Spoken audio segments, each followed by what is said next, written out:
Bonsoir, Bonsoir, apôtre. maman. Vous allez bien, pasteur? Ça va, Dieu nous soutient.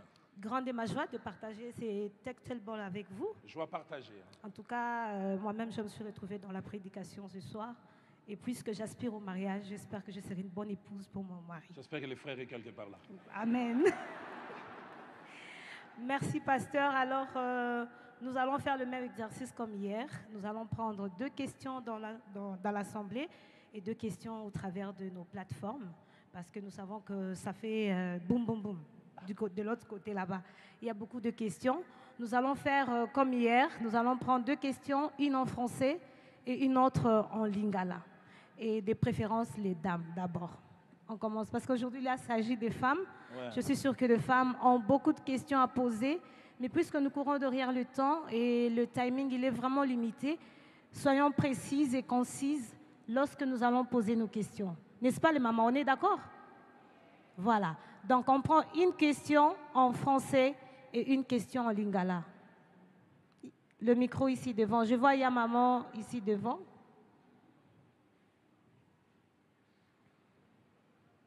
Je ne sais pas si ça serait aussi merveilleux que maman nous rejoigne. Parce apparemment, elle s'est déplacée. Ok. Elle pourra nous rejoindre après. Voilà. Oui, maman. Vous vous présentez et vous posez directement votre question. Bonsoir, maman. Je suis maman Mélanie. Je suis diaconesse à la Cité d'Exaucement. Ma question, c'est juste une petite question, apôtre. En tant qu'épouse, on se rend compte que le porteur de la vision n'arrive pas à bien expliquer la vision. Ou bien on se rend compte qu'on avance, mais vraiment à vue. Il n'y a rien devant. Comment on doit s'y prendre pour que monsieur puisse reprendre pied et définir les choses pour qu'on puisse avancer? Merci. Merci.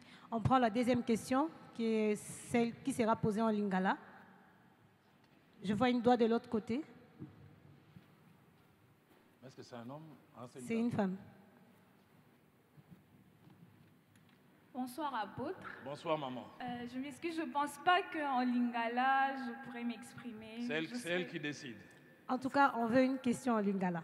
Bon, je vais essayer. Merci. Déjà, je commence par vous dire merci pour le message parce que je suis une personne qui honore vraiment beaucoup votre grâce. Donc, je suis heureuse. Mais laissez-le m'apprécier quand même, non? Bon, question nanga ezaboy. Apôtre Olobi, moi si oyo abanga kanzambe alobaka lukuta te. Siko likambo ezali bana mibali misu bakaba te.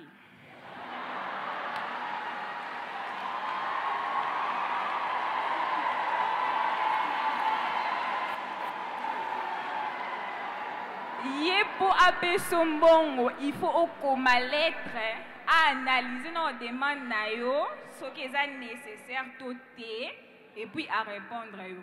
Ce que so to ko cité to bakisi mbongo likolo te to zelo te.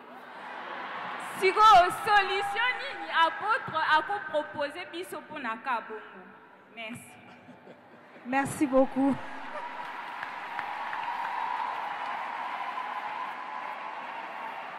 Merci. À vous la parole, apôtre. Je voudrais, comme hier, apprécier les 2 réponses qui ont été, les 2 questions qui ont été posées. À maman Mélanie, je vais dans 3 directions. La première, c'est d'abord une tragédie d'être dans un bateau où les capitaines ne savent pas où ils vous amènent. Des fois, la tentation, si on sait comment naviguer, c'est de l'enlever et prendre la place du capitaine, mais des fois, on n'est pas permis.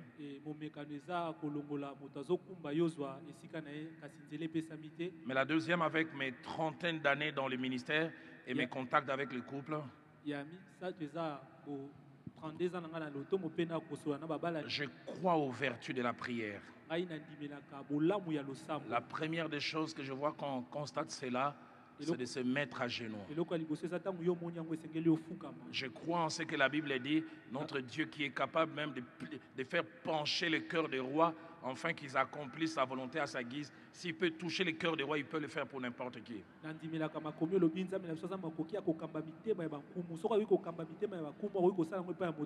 Maman Viviane est là, si je lui donnais le micro, elle pourra témoigner. Certaines choses, elle me les a dites, d'autres j'ai entendu, elle a parlé quand elle prêchait. Il y a des choses des fois qu'elle n'appréciait pas dans mon comportement. Elle n'est pas forcément venue directement m'affronter. Elle a prié, elle a jeûné et elle a vu les résultats. Je crois aux vertus de la prière.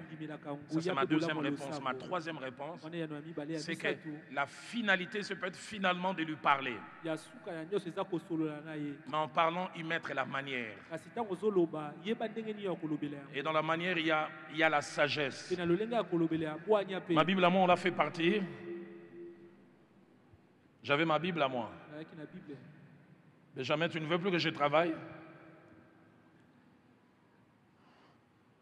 Cette femme dont il est dit que c'est la femme vertueuse, dans Proverbe au chapitre 31, la Bible dit quelque chose de merveilleux, verset 26. La Bible dit d'elle, elle ouvre la bouche avec sagesse. Et des instructions aimables sont sur sa langue. La sagesse vous amènera à présenter un problème sans montrer à l'autre qu'on l'attaque. Je vais tout à l'heure toucher la deuxième réponse. Je suis l'adjoint du pasteur Vernon. Un jour, dimanche, au deuxième culte, il fait une déclaration. On va mettre les gens au chômage, en congé technique à cause. Il était virulent.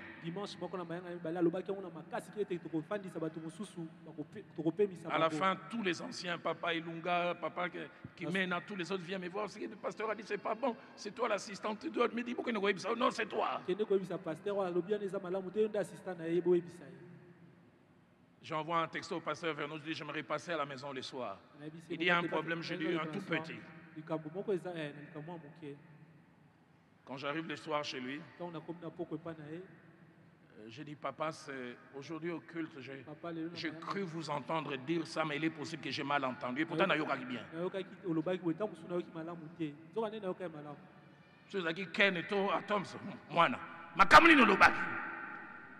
Mais je ne peux pas parler à quelqu'un comme ça de la même manière. Et vous avez parlé de mettre les gens en congé technique. Il est possible aussi que j'ai mal entendu, mais nous, on n'a pas bien. Ok, j'avais bien saisi. En tout cas, le peu que je connais, ce que je vois, c'est quelque chose qui normalement ne peut pas se faire. Mais il est possible que vous ayez plus d'expérience que moi et que ça soit nécessaire, que ça soit ça la solution. Il m'a écouté. Il dit Dalo, je vais me présenter des excuses dimanche prochain. J'aurais pu aussi venir, papa, vers nos colas, papa. Est-ce qu'on parle comme ça? Les gens sont en colère. La sagesse fait que des fois on peut faire avaler des couleuvres. Chérie, peut-être que je me trompe, mais j'ai l'impression que les choses ne se passent pas, mais peut-être que je ne vois pas bien. C'est que si tu as prié, c'est quelqu'un de sage, il comprendra où tu vas en venir. Donc voilà la réponse que je peux donner. Je reviens à ma soeur. Alors je voudrais répondre en deux temps. Premièrement, a-t-on besoin d'un péché pour corriger un péché?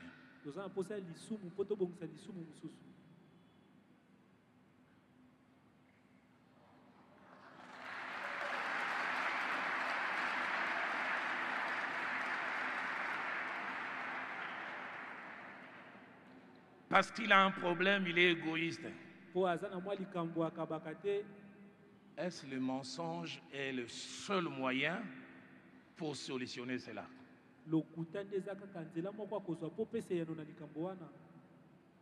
Deuxième, sans vous choquer,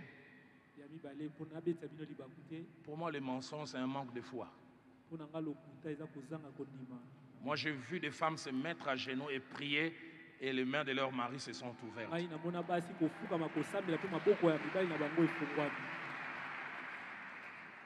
Je crois fermement. Je sais que ce n'est pas une bonne chose qu'un homme ne s'occupe pas de certains de vos besoins, mais vous n'avez pas besoin de tricher, vous n'avez pas besoin de faire tous ces détours, que la crainte de Dieu soit votre partage. Ma Bible à moi me dit mieux vaut peu avec la paix que beaucoup avec les troubles. Voilà ma réponse. Merci beaucoup. Est-ce qu'on peut encore acclamer pour le Seigneur? Waouh, quelle de vérité ce soir. Alors, nous continuons toujours avec notre série de questions, mais cette fois-ci, nous allons un peu nous plonger de l'autre côté vers Overflow, au balcon et vers le temple des ados. Je demanderai aux amis de médias s'il y a des questions de l'autre côté, au fin fond de la salle. Oui, j'ai vu une main. Merci de vous approcher. Entre-temps, ceux qui sont aussi dans le temple des ados, si vous avez une question, vous pouvez déjà nous rejoindre dans la salle pour poser votre question. Au balcon aussi. Est-ce qu'au balcon, il y a des questions? Pasteur Eric, en attendant que le musicien, plutôt les questions viennent, que le musicien se mette à place. C'est mon lobby. Merci maman. Votre question? Bonsoir papa. Elle est où? Elle est ici, vers le média. Ah ok, ok, je vois. Bonsoir papa. Bonsoir maman.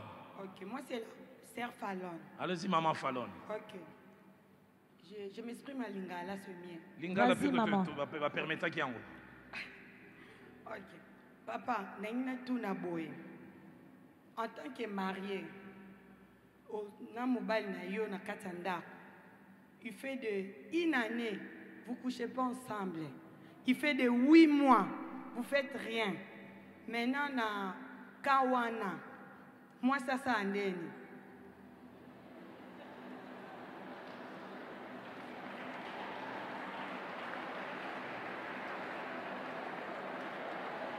Ok.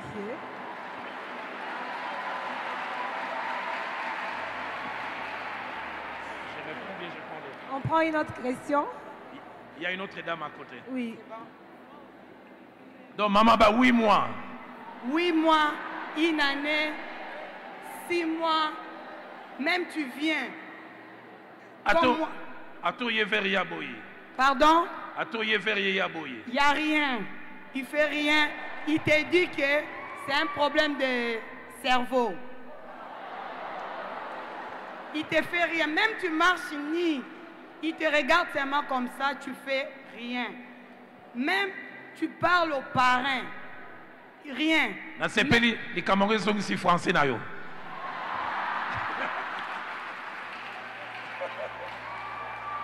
Tu viens à l'église, tu dis au pasteur. Il y a d'autres pasteurs, ils connaissent l'histoire que j'ai dit ici. Il ne te fait rien. Merci, donc, maman. Oui, oui. À ça quelque part là. Oui.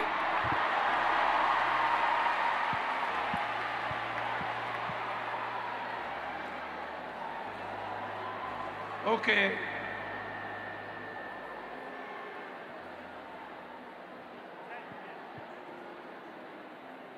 Merci beaucoup. On prend la deuxième question, pasteur. On prend la deuxième question.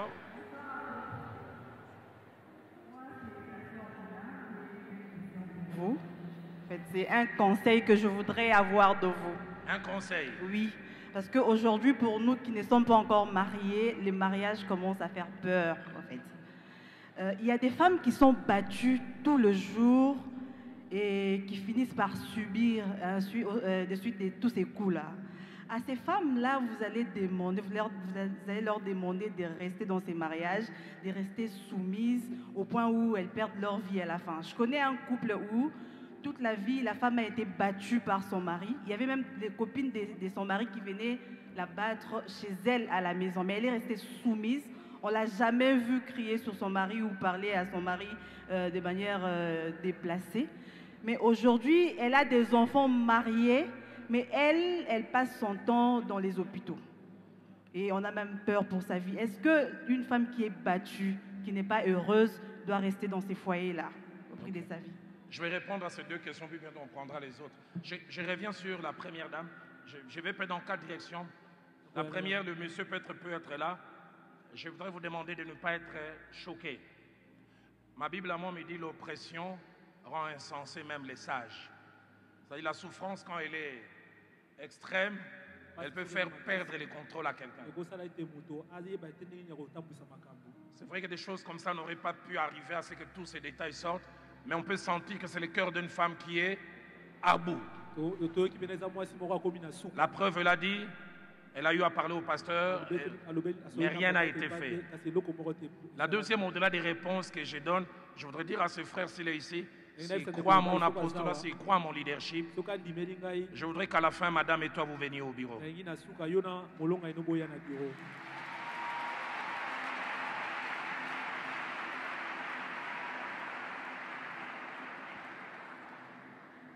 La troisième, au départ, je pensais peut-être répondre furtivement, mais elle a donné plus de détails.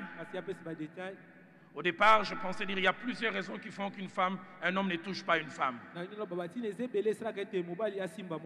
Il peut être possible qu'il ait des crises d'impuissance. Au lieu d'en parler, il n'en parle pas, il devient distant. J'ai vu quelquefois aussi des hommes n'arriver plus à toucher des femmes parce que des fois, ils ont des problèmes de satisfaire leurs femmes. On serait dans une réunion de couple, j'irai en détail. Ils ont ce qu'on appelle des éjaculations précoces. C'est-à-dire, ils commencent et puis ça s'arrête.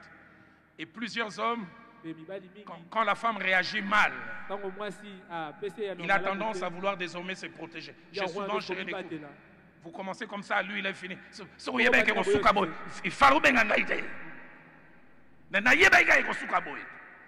Et 3 fois sur 4, ces hommes, désormais, ils ne viennent plus. Non pas parce qu'ils ne veulent pas, mais parce qu'ils veulent se protéger. Je ne veux pas que quand je vais venir, que tu réagisses comme ça, que ça me fasse mal, malgré que j'ai besoin, je me protège. Mais autre raison, c'est peut-être un cas d'infidélité. C'est-à-dire qu'il trouve satisfaction ailleurs.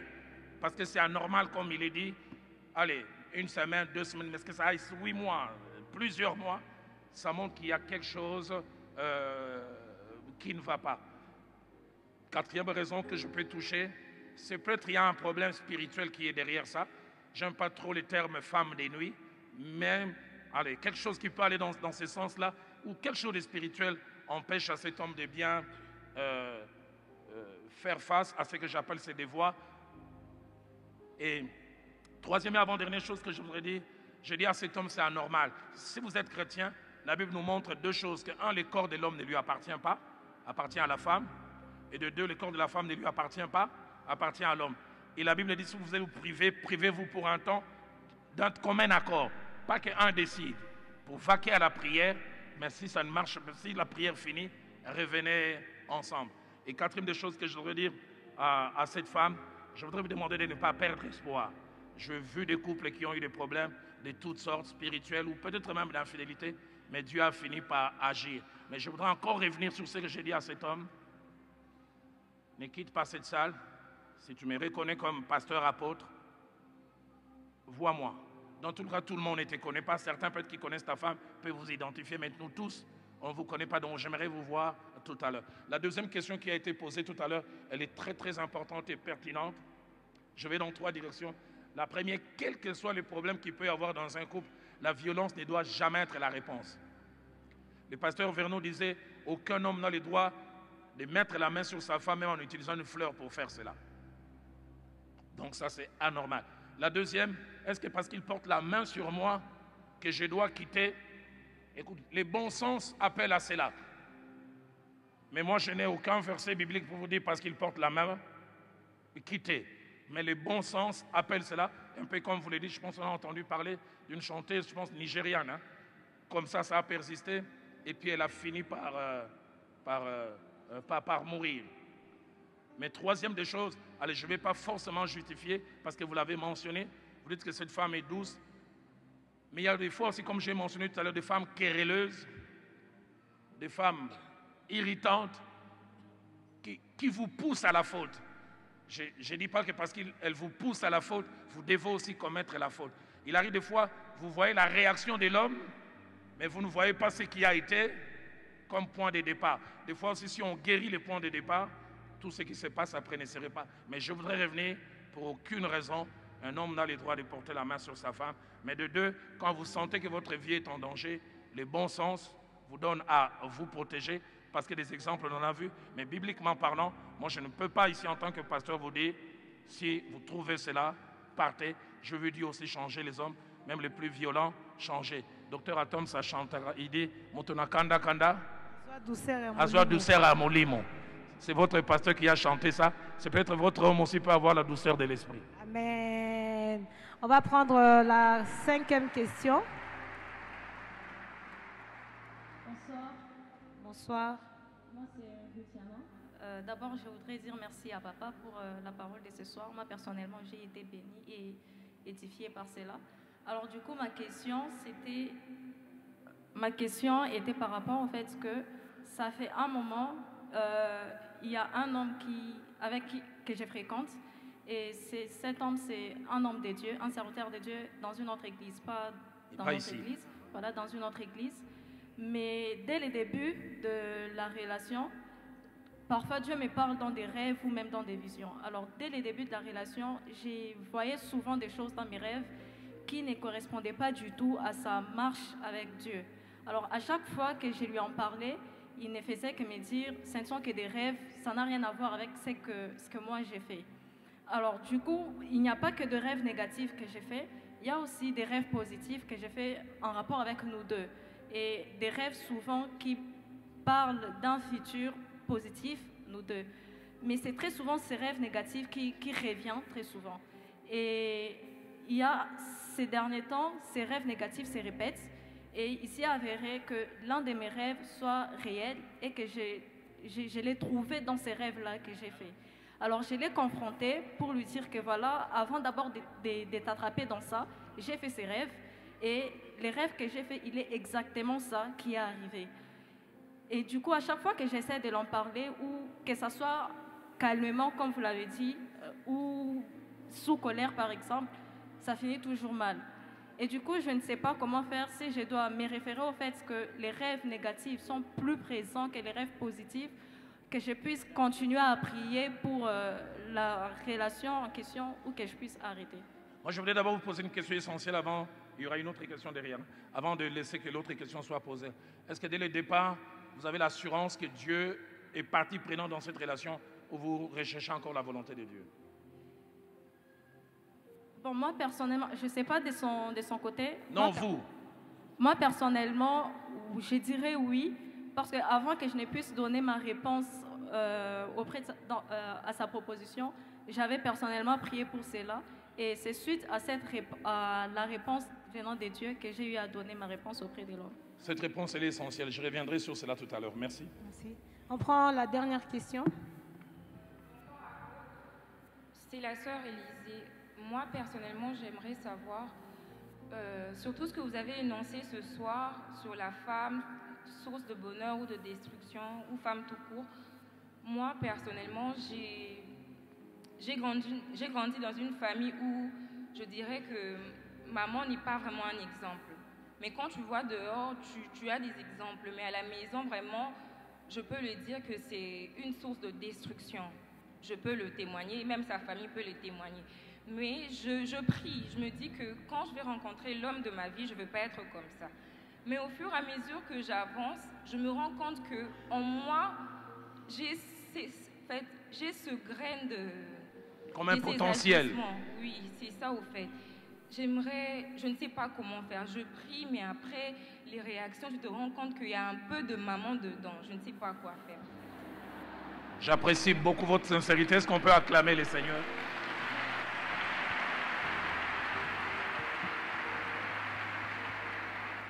Je voudrais commencer avec la dernière question. Je dis en 3 points. Vous vous appelez comment, vous avez dit? Je voudrais que les protocoles aussi me l'amènent tout à l'heure au bureau. Donc ça, c'est ma première réaction. Ne partez pas, je vous prendrai tout à l'heure au bureau. La deuxième des choses, la Bible parle de cela clairement. On voit des fois dans la Bible certaines choses qui a eu comme tard chez les ascendants qui a continué chez les descendants. J'ai enseigné, je pense, il y a 3 ou 4 mois, chez le pasteur Trésor Fambouami. J'ai dit, il y a certaines choses, vous n'avez pas besoin de prier. c'est d'étudier votre arbre généalogique. Qu'est-ce qui s'est passé chez les parents? Qu'est-ce qui s'est passé chez mon père? Qu'est-ce qui s'est passé? De telle sorte que vous pouvez faire certaines prières que j'appelle préventives. Parce que comme elle a si bien dit, chacun de nous a des fois ce potentiel de reproduire la même chose. Et la troisième que je peux vous dire, je la prise de cette conscience, elle est très bonne parce qu'elle est faite au bon moment. Ça vous permet de prier et de chercher de l'aide. Donc je pense tout à l'heure, on se verra de l'autre côté. Et la question qui nous a été posée tout à l'heure, c'était encore quelle question? Elle voulait savoir si elle doit arrêter avec la relation parce que plusieurs fois Dieu l'a parlé en rêve. Exactement. Alors, ma question du départ était essentielle en disant, est-ce que vous êtes convaincu? Parce que je vais dans 4 directions. La première, je disais, si vous n'aviez pas la conviction, je dirais, est-ce que ce ne sont pas des signaux de feu rouge que Dieu est en train de vous dire, n'y allez pas? Mais j'ai entendu dire que vous êtes convaincu. Alors, si vous êtes convaincu, je crois que vous devez continuer. La deuxième des choses que je voudrais vous dire, et ça c'est un conseil que le pasteur Vernon m'a donné, que je donne à plusieurs jeunes filles, ne vous mariez jamais par la foi. Oh, alangwaka, mais on dit magarotika. Il est infidèle, il est avec d'autres femmes, mais on dit maké.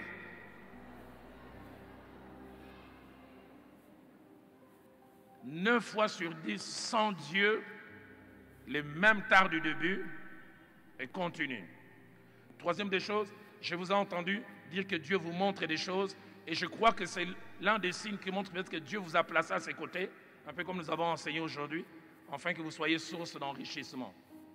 Et quatrième, sans contredire les 2 premières des choses que j'ai dites, je voulais me marier, le feu Jacques-André Vernon m'a dit, Dieu nous donne 3 types de conjoints. Premièrement, il nous donne des produits finis, dans lesquels il a tout travaillé, il n'y a rien à ajouter. Deuxièmement, il nous donne des produits semi-finis. Il a travaillé partiellement, et nous devons aussi travailler. Mais des fois, il nous donne, le fait Jacques-André Vernon m'a dit, des matières premières. Nous tous, on aime avoir des produits finis. Mais des fois, Dieu nous donne des matières premières. Des fois, Dieu nous donne des produits semi-finis. C'est pourquoi je reviens encore en l'essentiel. Si vous trouvez des choses qui sont comme des tares, par exemple, vous n'avez pas donné de détails, mais des mauvaises choses qu'il fait, Dieu vous montre, vous lui posez la question, il cache. Mais si Dieu vous convainc, c'est lui, c'est que vous avez un travail à faire. Dans ces produits semi-finaux, il travaille un produit fini, ou dans cette matière première, en faire un produit fini. Merci, apôtre. Alors, nous allons un peu voyager à l'extérieur pour voir les questions que nos internautes nous ont posées ce soir. Il y a la première qui dit, si votre femme a l'habitude de vous comparer à son ex, que faire de cette femme?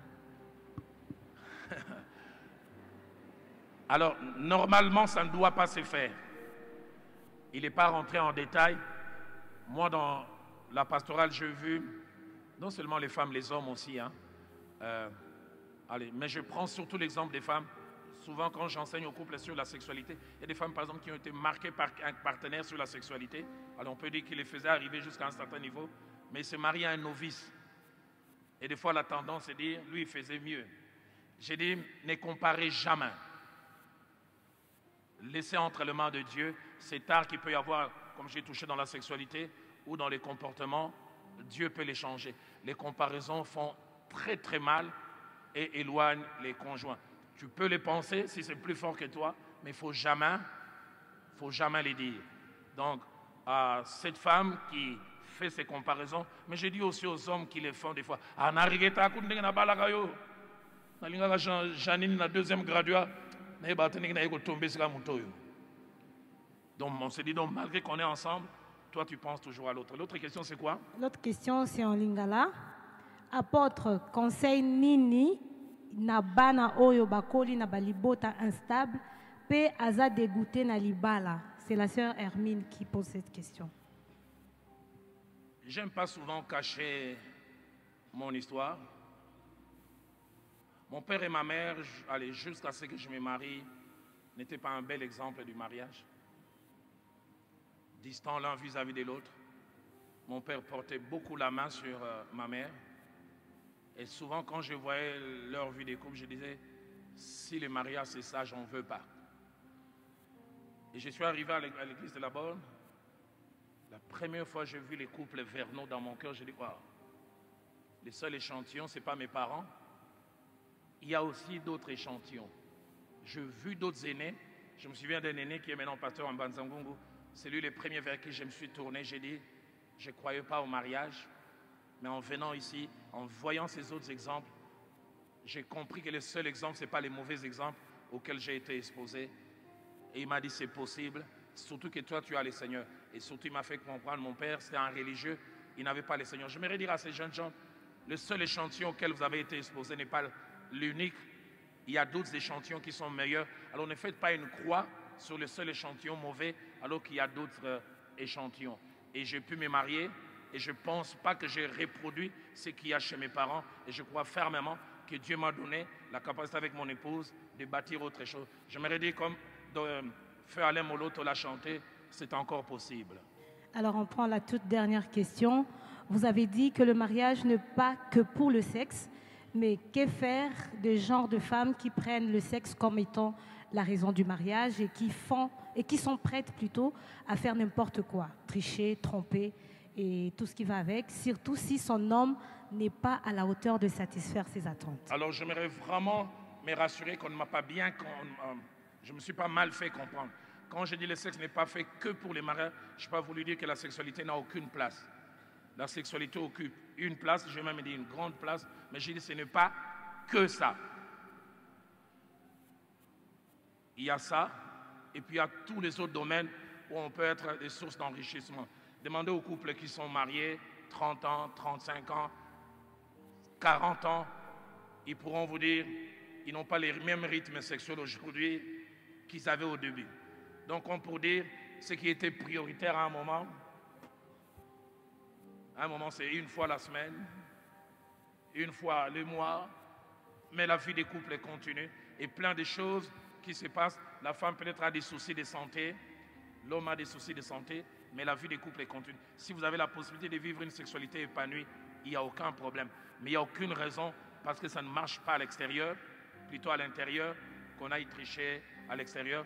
On peut trouver des solutions ensemble. Si ça ne marche pas entre vous deux, vous recourez au parrain. Ça ne marche pas avec le parrain, remontez au niveau des parrains. Mais s'il est possible, et si aucune chose ne n'empêche, ayez une vie sexuelle en quantité et en qualité satisfaisante selon que Dieu peut le permettre. Merci beaucoup, apôtre. Je sais qu'il y a beaucoup de questions encore dans la salle, mais plus que nous courons derrière le temps, je nous demanderai de les écrire et nous les envoyer vers nos services de médias. Et l'apôtre aura le temps de vous répondre par des podcasts qui sont prévus.